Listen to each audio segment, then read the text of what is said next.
Bismillah, Assalamualaikum warahmatullahi wabarakatuh. Hari ini saya akan menyampaikan ringkasan ceramah Ustadz Khalid Basalamah tentang beriman kepada kitab-kitab Allah. Satu dari rukun iman yang penting. Kita akan mengikuti alur ceramah, bagaimana wahyu turun, bagaimana Al-Quran dikumpulkan, kitab-kitab yang wajib diimani, serta pesan praktis untuk iman dan dakwah. Sebelum itu, saya akan memperkenalkan terlebih dahulu Ustadz Khalid Basalamah. Khalid Zaid Abdullah Basalamah, lahir pada 1 Mei 1975, adalah seorang pendakwah, tokoh terkemuka dalam gerakan Salafi, dan seorang pebisnis Indonesia. Ia menjabat sebagai anggota Dewan Penasihat Syariah di Rahmatan Lil Alamin Boarding School di Kabupaten Solok, Sumatera Barat. Ustadz Khalid Basalamah yang juga memiliki gelar doktor ini berasal dari Makassar dan merupakan pendakwah lulusan S3 Universitas Tun Abdul Razak di Malaysia. Ia pernah menjalani pendidikan di Arab Saudi dan berkuliah di Universitas Islam Madinah untuk mendapatkan gelar S1. Selain berdakwah, lelaki ini juga menekuni profesi di bidang bisnis dengan menjadi direktur PT Ajwad. Usahanya tersebut bergerak di bidang bisnis kayu gaharu, restoran Timur Tengah, Ajwad Gold, souvenir Timur Tengah, dan buah tangan haji. Ia juga ditunjuk menjadi Ketua Umum Yayasan As-Sabat di Jakarta Timur dan Ketua Forum Pengiriman Dai Irian dan Penasihat Wesal TV di Jakarta. Pada pertemuan ulama dan dai se-Asia Tenggara, Eropa, dan Afrika ketiga pada tahun 2017, dai ini mendapatkan penghargaan ulama dan mendapatkan kehormatan dari Multaqo Adwat dan ulama Asia Tenggara. Pada tahun 2024, Ustadz Khalid Basalamah berkolaborasi dengan acara Daurah Plus Family Camp dengan slot peserta yang terbatas. Sekarang, kita akan masuk pada pembahasan rukun iman, yaitu beriman kepada kitab-kitab Allah. Perlu kita luruskan terlebih dahulu pemahamannya, bahwa Allah Subhanahu wa Ta'ala bukan menurunkan kitab dalam bentuk buku dari langit, tetapi Allah menurunkan wahyu dan syariat dari langit, yang kemudian wahyu itu disampaikan kepada para nabi dan rasul, lalu dituliskan oleh manusia melalui tangan para sahabat. Jadi, asalnya memang dari langit, dalam bentuk wahyu, bukan dalam bentuk mushaf seperti yang kita lihat hari ini. Kita mengetahui bahwa Nabi Muhammad SAW menerima wahyu dengan beberapa cara. Kadang, malaikat Jibril alaihi salam datang dalam bentuk aslinya sebagai malaikat. Kadang, datang dalam bentuk manusia lalu mengucapkan kalimat dan Nabi memahami bahwa itu adalah wahyu. Kadang, wahyu datang melalui mimpi yang benar. Dan kadang Nabi mendengar suara seperti lonceng yang sangat keras hingga beliau berkeringat. Semoga proses ini disebutkan secara jelas dalam hadis Sahih Bukhari tentang bagaimana beratnya proses turunnya wahyu kepada Nabi Shallallahu Alaihi Wasallam. Pada Nabi Shallallahu Alaihi Wasallam belum ada Al-Quran dalam bentuk kitab seperti sekarang. Wahyu ditulis di media yang sangat sederhana, di kulit unta, tulang-tulang, pelepah kurma, batu, dan sebagainya.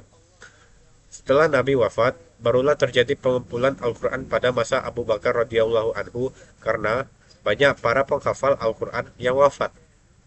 Kemudian, pada masa Utsman bin Affan radhiyallahu anhu, Al-Quran ditulis dan disatukan dalam satu mushaf seperti yang kita miliki sekarang. Sebagian orang yang ilmunya sangat dangkal menuduh bahwa Utsman bin Affan telah melakukan bid'ah dengan menyatukan Al-Quran dalam satu kitab. Ini tuduhan yang sangat keliru, karena susunan ayat dan surat sudah ditentukan langsung oleh Nabi Shallallahu Alaihi Wasallam atas perintah Allah. Ayat yang turun di Mekah bisa diletakkan di akhir mushaf, dan ayat yang turun di Madinah bisa berada di tengah-tengah surah.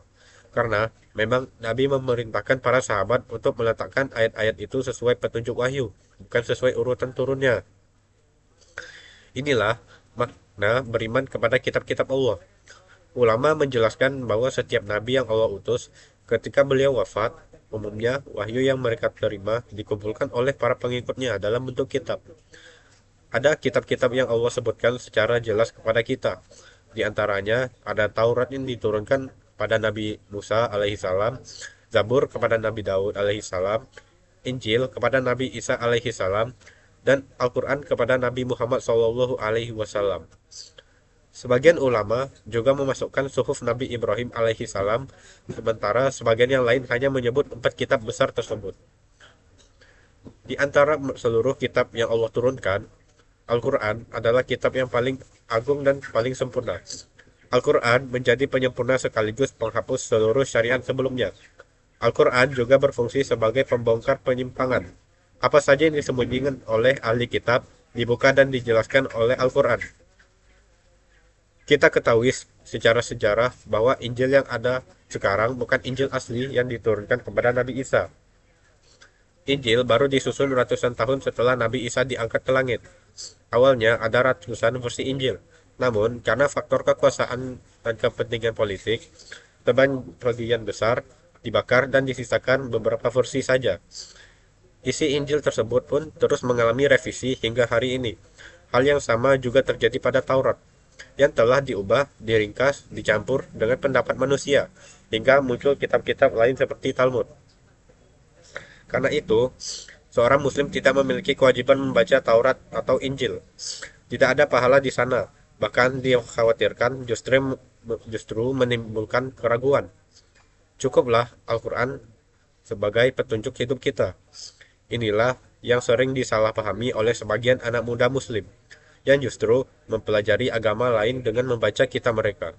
Padahal yang diperintahkan kepada kita adalah mempelajari Islam, bukan menyelami kitab yang sudah diubah. Dalam berdakwah pun, kita tidak diperintahkan untuk berdebat dengan kitab mereka. Ajaklah mereka mengenal Islam. Tanyakan kepada mereka apa pendapat mereka tentang Islam, lalu dijelaskan Islam dengan tenang dan yakin. Jangan ragu menawarkan Islam, karena hidayah ada di tangan Allah. Jangan mempersulit orang yang ingin masuk Islam. Jika seseorang ingin bersyahadat, cukup tuntun syahadat. Tidak perlu syarat-syarat yang tidak ada dalilnya. Nabi SAW tidak pernah mempersulit orang masuk Islam. Setelah syahadat, barulah diajarkan sholat, lalu zakat, puasa, dan seterusnya secara bertahap. Maka kesimpulannya, beriman kepada kitab-kitab Allah berarti kita meyakini bahwa kitab-kitab itu benar-benar pernah Allah turunkan, berdasarkan dari wahyunya, dan diturunkan kepada para nabinya. Namun bagi kita, umat Nabi Muhammad SAW, cukup Al-Quran sebagai pegangan hidup, karena ia adalah kitab terakhir paling sempurna dan dijaga langsung oleh Allah hingga hari kiamat. Sekian, itu poin-poin yang penting yang saya jelaskan. Assalamualaikum warahmatullahi wabarakatuh.